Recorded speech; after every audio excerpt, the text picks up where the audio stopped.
بسم اللہ الرحمن الرحیم نحمدہ ونصلی علی رسولہ الکریم اما بعد۔ جب آدمی اپنی زندگی کی کوئی ترتیب نہیں بناتا تو یہ کٹی ہوئی وہ پتنگ ہے جو ہوا کے رخ پہ اڑتی چلی جائے گی۔ کچھ دیر تک تو یہ اوپر اڑتی رہے گی، اس کے بعد اوپر سے دباؤ ہوا کا ایسا پڑے گا کہ یہ نیچے آئے گی، اور جب نیچے آئے گی تو پتنگ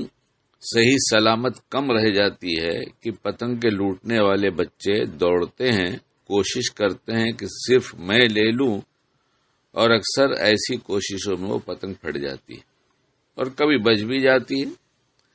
اسی طرح کے ایک آدمی کی زندگی جو ہے یہ کٹی پتنگ ہے، یہ وقت کے دھارے کے ساتھ جدھر جدھر کا رخ ملے گا ادھر بہتی رہے گی، اور انجام کار یہ ہوگا کہ یہ کسی کام میں نہیں آئے گی، کسی کے کام میں بھی نہیں آئے گی اور خود کے کام میں بھی نہیں آئے گی، اسے ختم ہو جانا ہے۔ سمجھداری کی بات تو یہی ہے سیدھی سیدھی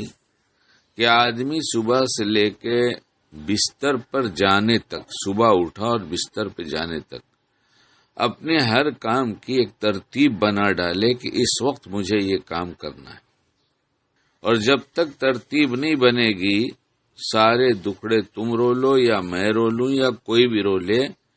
شیطان اس دکھڑے اور اس غم کو بھی بڑے احسن طریقے میں دکھاتا ہے کہ میں اپنی زندگی سے غافل کہاں ہوں، میں تو ہر وقت پچھتاتا ہی رہتا ہوں۔ تو اللہ نے ہر وقت پچھتانے کے لیے پیدا نہیں کیا ہے، غلطی ہو جائے تو توبہ کر لے اور بار بار پچھتائے نہیں، اللہ کی یاد میں لگ جائے اور کسی بھلے کام میں لگ جائے۔ دنیا کا بھلا کام کرنا بھی اللہ کی یاد ہے، کہ جب اچھی نیتیں ہیں مومن کا کوئی وقت دنیا نہیں بنا کرتا۔ اگر وہ دین بنانا چاہے اور نیتیں سیکھنا چاہے اور سب معلوم کر کے ہر عمل کیا نیت کی جائے تو مومن کا کوئی عمل بے دینی کا بنتا ہی نہیں، سب دین بن جاتا ہے۔ اور جہاں نفس شیطان نے دھوکہ دیا اور بے دینی کا کوئی کام کرایا تو یہ فوراً کی توبہ پھر دین بن جاتا ہے۔ اس لیے یہ سمجھ لو اچھی طریقے سے کہ اچھی نیتوں کو ایسے جو دنیا کے کام کر رہا ہے وہ تو اس کا دین بن ہی رہا ہے، اور نفس شیطان ساتھ میں لگے ہیں، غفلت پیدا ہوگی، کچھ بھول چوک ہوگی، تو اس بھول چوک کے بعد اللہ مہربان فوراً ایسے پکڑ نہیں لیتا، بلکہ پورا موقع مل جاتا ہے کہ ہم اس پہ توبہ کر لیں،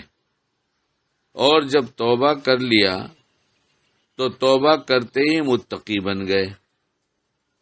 تو یہ ہماری بھول چوک سے بھی ہمیں نفع ہو گیا،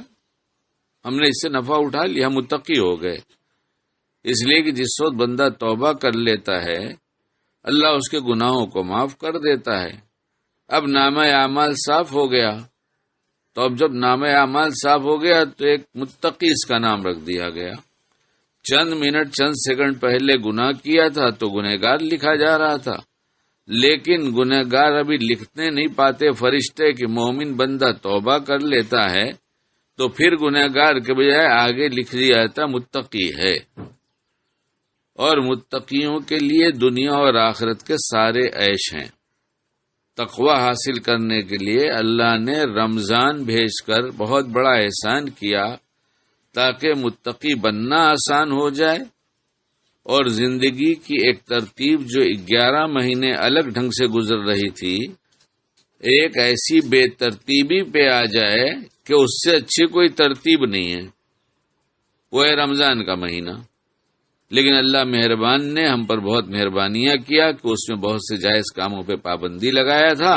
اس لیے مہربانی کر کے ایک مہینے میں جسمانی نظام کو بھی درست کر دیتا ہے اور روحانی نظام کو بھی درست کر دیتا ہے اور گھریلو نظام کو بھی درست کر دیتا ہے۔ لیکن کہیں ہم اس طرح سے دھوکہ کھائے بیٹھے ہیں کہ ہم نے تو یہ سمجھ رکھا ہے کہ رمضان میں ڈشز ہونا چاہیے اور مسز کو پریشان ہونا چاہیے۔ اللہم ارزقنی طیبا واستعملنی صالحا۔